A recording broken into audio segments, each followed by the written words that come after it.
Islam Alashi returned home on Wednesday after being stuck in Gaza for weeks. She travelled there in September to visit her father before fighting broke out.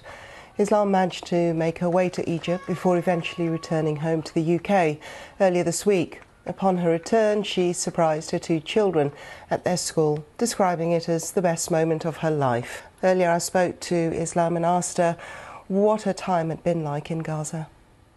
It's really bad. The atmosphere and the circumstances were very bad, and till now, because I'm calling my family out there, and they are still in bad conditions, living in tents there. So I lived the worst days of my life during the 2 months, the last 2 months. We witnessed the war. I witnessed the war.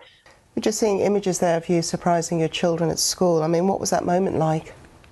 Yeah, it was my best moment in my life, to be honest, because I did not expect that I will come back again to England anymore, or I lost hope at that time that I will never meet my family again. I will never meet my husband, my kids again. At that moment when I hugged them, put them in my lap in the school without any notice, they didn't know that I'm coming. I felt my heart is just very happy.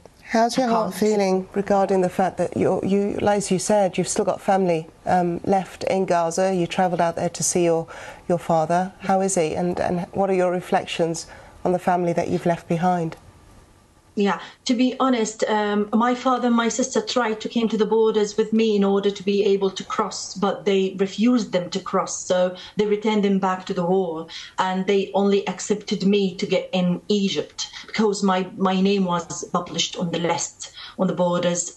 Only my name. So now they went to Rafah again, living in the same tent where I left them, and then they are still suffering from a lot of illnesses. My dad suffers from diabetes, from chronic diseases, from a lot of things. He's 70 years old. He cannot take care of himself anymore.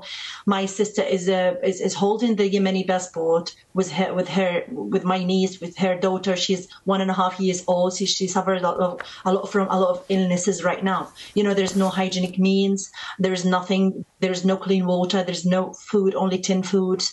There's not enough food as well. So they live in a bad circumstances till now. Sometimes the Israeli militaries cut the connection from Gaza at all. They separate Gaza at all from the world, so I can't get in touch with them. So I feel very worried. I feel very sad and upset because I left my family there. Sometimes I feel guilty because I left them, but I did not have any other option. I have to come back to my kids, as you know.